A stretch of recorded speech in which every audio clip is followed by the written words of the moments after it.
Hello friends, welcome to Rajneet medical education. मैंने अपनी previous video में पेनिसिलिन पार्ट 1 एक्सप्लेन किया था।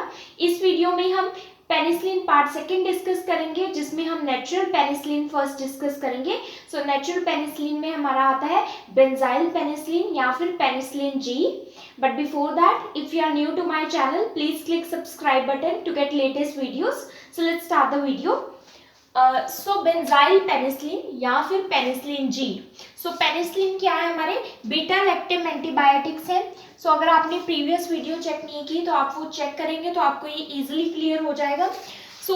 पेनिसिलिन जी या फिर बेंजाइल पेनिसिलिन नेचुरल पेनिसिलिन है, मीन्स ये नेचुरली ऑब्टेन होते हैं पेनिसिलियम क्राइसोजिनम या फिर पेनिसिलियम नोटेटम से।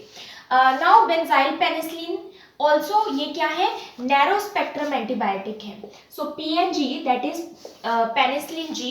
नैरो स्पेक्ट्रम का मतलब है कि या तो सिर्फ ये ग्राम पॉजिटिव या फिर ग्राम नेगेटिव के अगेंस्ट वर्क करते हैं।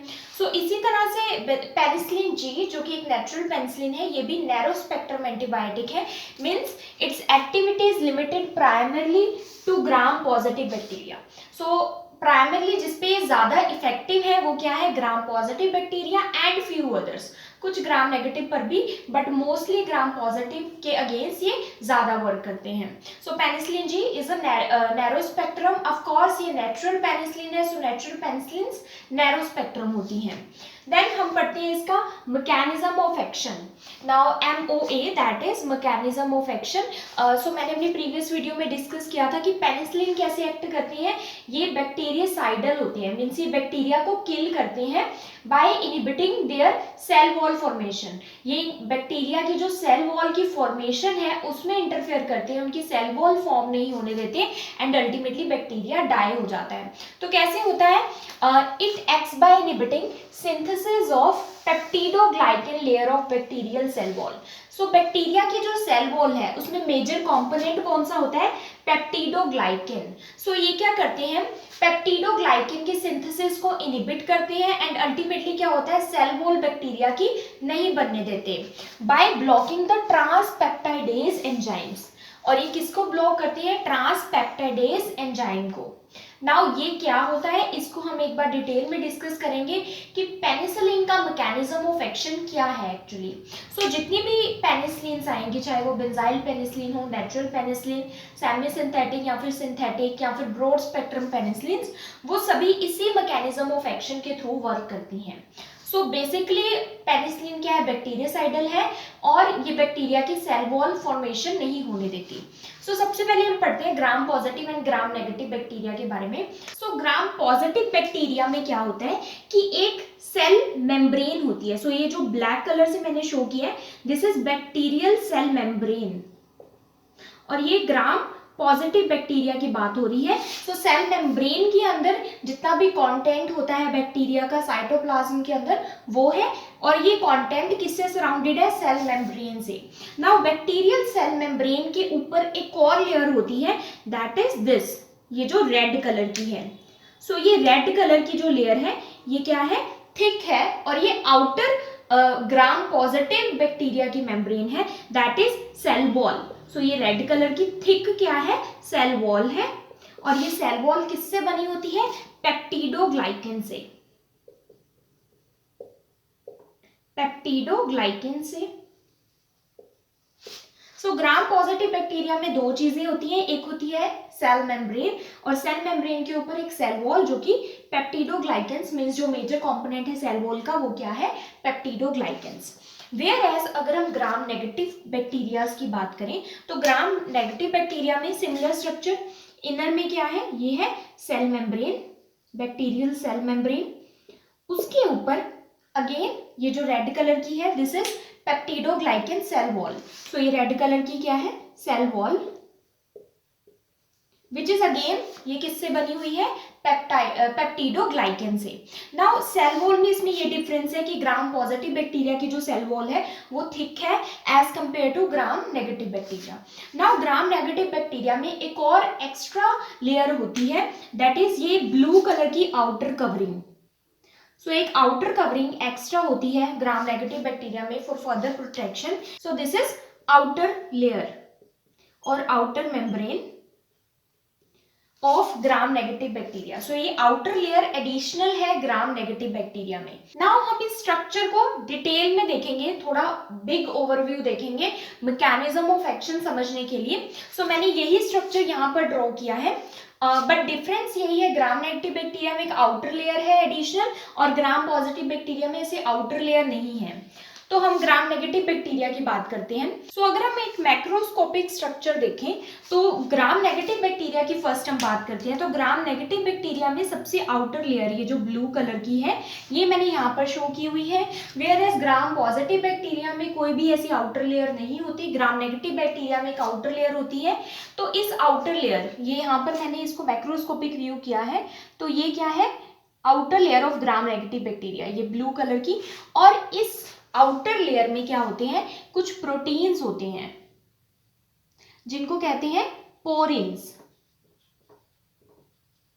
सो जो पेनिसिलिन है, कोई भी पेनिसिलिन है उसको अगर ग्राम नेगेटिव बैक्टीरिया में पेनिट्रेट होना है तो इस आउटर लेयर के पोरिन से गुजरकर पास करना होगा। सो पोरिन से होकर वो एंटर कर सकती है ग्राम नेगेटिव बैक्टीरिया के अंदर, whereas gram positive bacteria में ये आउटर लेयर नहीं है, कोई पोरिन्स नहीं है, तो इसलिए ग्राम पॉजिटिव बैक्टीरिया में पेनिट्रेट करना भी इजी है। कोई भी पोरिन्स को क्रॉस नहीं करना होगा पेनिसिलिन को ग्राम पॉजिटिव बैक्टीरिया में एंटर होने के लिए। नाउ ये होगी आउटर लेयर की बात। उसके बाद चाहे वो ग्राम पॉजिटिव है या नेगेटिव है, दोनों ही बैक्टीरिया में क्या होती है, पेप्टिडोग्लाइकन लेयर होती है। Peptidoglycan means cell wall. So cell wall किसकी बनी हुई है, पेप्टिडोग्लाइकन की। और इस सेल वॉल का स्ट्रक्चर क्या है, सो ये दिखाया हुआ है मैंने, ये रेड कलर का, ये सेल वॉल का स्ट्रक्चर है, that is made up of peptidoglycan. So peptidoglycan एक मेजर कंपोनेंट है बैक्टीरियल सेल वॉल का। पेप्टिडोग्लाइकन बना होता है अमाइनो शुगर की चेन से। सो ये क्या है, अमाइनो शुगर्स हैं, ये अमाइनो शुगर के मॉलिक्यूल्स हैं और ये चेन में है। और ये अमाइनो शुगर्स कौन सी हैं, नैम और नैग, NAM और NAG। सो ये अमाइनो शुगर्स भी आपस में लिंक होती हैं चेन्स के थ्रू, और इन चेन्स को क्या कहते हैं, अमाइनो एसिड चेन्स। नाउ यहाँ पर एक ध्यान देने वाली बात है कि पेप्टिडोग्लाइकन मेजर कंपोनेंट है सेल वॉल का, और पेप्टिडोग्लाइकन का स्ट्रक्चर क्या है, अमाइनो शुगर की चेन्स। अमाइनो शुगर की चेन्स भी आपस में अमाइनो एसिड चेन के साथ लिंक होती हैं, बाइंड होती हैं। और ये अमाइनो एसिड की जो लिंकेज है, मीन्स जो अमाइनो शुगर की लिंकेज है, ये लिंक होने में, बाइंड होने में कौन हेल्प करता है, ट्रांसपेप्टाइडेज एंजाइम। सो ट्रांसपेप्टाइडेज एंजाइम, जो कि यहाँ पर हमने पढ़ा था मैकेनिज्म ऑफ एक्शन में, कि पेनिसिलिन क्या करती है, ब्लॉकिंग द ट्रांसपेप्टाइडेज एंजाइम। ये किसको करती है, ट्रांसपेप्टाइडेज एंजाइम को ब्लॉक करती है। नाउ ये हो गया स्ट्रक्चर पेप्टिडोग्लाइकन का सेल वॉल का। अब ये सपोज पेनिसिलिन के मॉलिक्यूल्स हैं, ये पेनिसिलिन है, मैंने शो की हुई है यहाँ पर। पेनिसिलिन सपोज पोरिन से होकर अंदर पेनिट्रेट हो गई है, बैक्टीरिया के अंदर वो एंटर हो गई है। अब पेनिसिलिन क्या करेगी, सबसे पहले जो सबसे ये वाली लेयर है, सेल मेम्ब्रेन जो है ब्लैक कलर की, ग्राम पॉजिटिव में भी है, ग्राम नेगेटिव बैक्टीरिया में भी है सेल मेम्ब्रेन। सो ये सेल मेम्ब्रेन का स्ट्रक्चर क्या है, इस सेल मेम्ब्रेन के आउटर सरफेस पर, ये है सेल मेम्ब्रेन, और इस सेल मेम्ब्रेन के आउटर सरफेस पर पेनिसिलिन बाइंडिंग प्रोटीन्स प्रेजेंट होते हैं। सो ये ब्लू कलर के जो मैंने यहाँ पर शो किए हैं, ये इस तरह से होते हैं पेनिसिलिन बाइंडिंग प्रोटीन्स। नाउ जो पेनिसिलिन है वो फर्स्ट एंटर होकर वो कहाँ जाएगी, सेल मेम्ब्रेन के ऊपर जो पेनिसिलिन बाइंडिंग प्रोटीन है वहां पर जाकर बाइंड हो जाएगी। तो ये यहाँ पर मैंने दिखाया हुआ है कि पेनिसिलिन क्या कर रही है, यहाँ पर जाकर बाइंड हो रही है सेल मेम्ब्रेन के ऊपर जो पेनिसिलिन बाइंडिंग प्रोटीन्स है। Now once penicillin binding proteins पर बाइंड हो जाएगी तो ये क्या हो जाएगी, एक्टिवेट हो जाएगी। नाउ एक्टिवेट होकर ये पेनिसिलिन कहाँ जाएगी, पेप्टिडोग्लाइकन स्ट्रक्चर के पास, जो सेल वॉल है वहां पर जाएगी एक्टिवेट होके। तो एक्टिवेट होकर ये क्या करेगी, जहां पर ट्रांसपेप्टाइडेज एंजाइम का फंक्शन था, एक्शन था, उसको हटा के खुद वहां पर बाइंड हो जाएगी। तो पेनिसिलिन खुद वहां पर बाइंड हो जाएगी, जिससे क्या होगा, ट्रांसपेप्टाइडेज एंजाइम का जो एक्शन है वो ब्लॉक हो जाएगा। अगर ट्रांसपेप्टाइडेज एंजाइम वहां पर नहीं होगा तो अमाइनो शुगर लिंक नहीं हो पाएंगे, आपस में बाइंड नहीं हो पाएंगे। तो पेनिसिलिन ट्रांसपेप्टाइडेज एंजाइम का जो एक्शन है वो ब्लॉक कर देगी, और अल्टीमेटली क्या होगा कि जो अमाइनो एसिड की जो चेन्स थी यहाँ पर, जिसको ट्रांसपेप्टाइडेज आपस में लिंक कर रहा था, हेल्प कर रहा था लिंकेज में, तो वो कोलैप्स हो जाएंगी, तो वो गिर जाएंगी, टूट जाएंगी वो वाली चेन्स, और जिससे क्या होगा, पेप्टिडोग्लाइकेन का स्ट्रक्चर डिस्ट्रॉय हो जाएगा। एंड पेप्टिडोग्लाइकेन सेल वॉल का मेजर कंपोनेंट है, सेल वॉल पेप्टिडोग्लाइकेन से बनी है, तो पेप्टिडोग्लाइकेन नहीं रहेगा तो सेल वॉल भी नहीं रहेगी, एंड जो सेल वॉल है वो खत्म हो जाएगी, तो बैक्टीरिया डाई हो जाएगा। सो ये मैकेनिज्म ऑफ एक्शन है पेनिसिलिन का। यहाँ पर मैंने फ्लो चार्ट में इजी वे से एक्सप्लेन किया है। सो पेनिसिलिन क्या करते हैं, penicillin binds to, once penicillin penetrate हो गया, चाहे वो gram negative bacteria gram positive में, पेनिट्रेट होकर क्या करता है, binds to plasma binding protein, plasma binding protein के साथ बाइंड हो जाता है, जो कि कहाँ प्रेजेंट है, located on cell membrane of bacteria, cell membrane जो बैक्टीरिया की है उसकी आउटर सरफेस पर लोकेटेड है। नाउ वहां पर बाइंड होकर जो पीएन है पेनिसिलिन, वो क्या हो जाता है, एक्टिवेट हो जाता है। एक्टिवेट होकर पेनिसिलिन कहाँ जाता है, ब्लॉक ट्रांसपेप्टाइडेज एंजाइम, ट्रांसपेप्टाइडेज एंजाइम को ब्लॉक कर देता है। जहां पर ट्रांसपेप्टाइडेज एंजाइम ने बाइंड होना था वहां पर खुद जाकर बाइंड हो जाता है, और ट्रांसपेप्टाइडेज एंजाइम का एक्शन नहीं होने देता। तो ट्रांसपेप्टाइडेज एंजाइम को ब्लॉक करने के बाद जो अमाइनो एसिड चेन है, क्योंकि अमाइनो एसिड चेन को ट्रांसपेप्टाइडेज ने ही बाइंड किया हुआ था, अब अमाइनो एसिड चेन्स क्या हो जाएंगी, कोलैप्स हो जाएंगी, जिससे क्या होगा, पेप्टिडोग्लाइकेन डैमेज हो जाएगा। अगर पेप्टिडोग्लाइकेन डैमेज हो गया तो सेल वॉल एंटायरली किससे बनी है, पेप्टिडोग्लाइकेन से, वो एक मेजर कंपोनेंट है, तो बैक्टीरियल सेल वॉल डिस्ट्रॉय हो जाएगी and bacteria dies. So bacteria kill हो जाएगा। दैट्स व्हाई पेनिसिलिन क्या है, बैक्टीरियासाइडल है। ये बैक्टीरिया की जो सेल वॉल की फॉर्मेशन है उसको नहीं होने देते, सेल वॉल फॉर्मेशन में इंटरफेयर करती हैं, एंड अल्टीमेटली बैक्टीरिया डाई हो जाता है। So next is pharmacokinetics. Pharmacokinetics क्या है पेनिसिलिन जी की या फिर बेंजाइल पेनिसिलिन की। तो फार्माकोकाइनेटिक्स हमें पता है, ऑलरेडी हमने डिस्कस किया हुआ है प्रीवियस वीडियोस में, that what the body does to the drug. So as PNG means penicillin G is acid labile. Acid labile, अगर आपने प्रीवियस वीडियो देखी तो उसमें मैंने बताया कि नेचुरल पेनिसिलिन जो है वो क्या है, एसिड लेबाइल है। मीन्स वो अगर हम ऑरली एडमिनिस्टर करते हैं तो हमारे स्टमक में जो HCl प्रेजेंट होता है, एसिड प्रेजेंट होता है, गैस्ट्रिक एसिड, उसमें वो डिस्ट्रॉय हो जाती है, इतने अच्छे से एब्जॉर्ब नहीं हो पाती ऑरली। तो इसलिए पीएनजी क्या है, एसिड लेबाइल है। If given by oral route it becomes unstable because of HCl in stomach. ये अनस्टेबल हो जाती है अगर हम ऑरली दें, क्योंकि HCl होता है स्टमक में, इसलिए हैंस लेस एब्जॉर्प्शन। तो अगर हम ऑरली देते हैं तो ये एब्जॉर्ब नहीं हो पाती। So it is typically given by parenteral route, parenteral route से देते हैं, जैसे कि इंट्रामस्कुलर या फिर इंट्रावेनस रूट से। Now it acts rapidly and duration of action is 4 to 6 hours. जल्दी से एक्ट करती है, जल्दी से हमारे ब्लड में डिसॉल्व हो जाती है, एब्जॉर्ब हो जाती है, देन डिस्ट्रीब्यूट हो जाती है, तो रैपिड एक्शन है इसका। एंड ड्यूरेशन ऑफ एक्शन इसकी कितनी है, 4 to 6 आवर्स है। देन इसके डोज की बात करें तो डोज मैंने यहाँ पर अडल्ट की मेंशन की है, इन्फेंट नियोनेट की अलग होगी, एल्डरली पेशेंट की अलग होगी, और विद डिफरेंट जो कंडीशंस हैं, डिफरेंट इन्फेक्शंस हैं, उनके लिए अलग होगी। तो यहाँ पर मैंने एक जनरल डोज बताई है एडल्ट की 24 million units per day, IV या फिर IM इन डिवाइडेड डोजेस एवरी 2 आवर्स। इसकी मैक्सिमम डोज एडल्ट में कितनी होनी चाहिए, 80 मिलियन यूनिट पर डे, इससे ज़्यादा नहीं होनी चाहिए। Next is pharmacological uses. So क्या क्या इंडिकेशंस है पेनिसिलिन जी कहाँ कहाँ पर वर्क करता है। सो हमने प्रीवियस वीडियो में ऑलरेडी डिस्कस किया हुआ है कि पेनिसिलिन किन किन बैक्टीरियाज पर वर्क करता है, but because penicillin G is a natural penicillin और कुछ ग्राम पॉजिटिव एंड बहुत कम ग्राम नेगेटिव बैक्टीरिया पर इफेक्टिव है, इसलिए इसके इंडिकेशंस थोड़े से डिफरेंट होंगे। तो इंडिकेशंस इसकी फर्स्ट है streptococcal infection, streptococcal infection, strep throat, इन सब के लिए इफेक्टिव है। देन मेनिंजियोकोकल इन्फेक्शन के लिए इफेक्टिव है। गोनोरिया एंड सिफिलिस जो हमारी सेक्सुअली ट्रांसमिटेड डिसीजेज या फिर वेनरल डिसीजेज हैं। ओटाइटिस मीडिया के लिए, लंग एब्सेस के लिए, diphtheria, tetanus, rheumatic fever, then surgical infections के लिए इफेक्टिव है। एंथ्रेक्स अगेन एक सीरियस इन्फेक्शन है। Then bacterial endocarditis, so bacterial endocarditis हमारे हार्ट की जो इनर ईयर है उसका इन्फ्लामेशन हो जाना। देन ओटाइटिस मीडिया ईयर का जो इन्फ्लामेशन हो जाती है उसमें ईयर का infection. Then rheumatic fever is again streptococcal infection, जब स्ट्रेप थ्रोट होता है तो उसके बाद र्यूमेटिक फीवर के चांसेस इंक्रीज हो जाते हैं। Rheumatic fever is actually an inflammatory diseases जो हार्ट, बोन्स और जॉइंट्स को अफेक्ट करती है।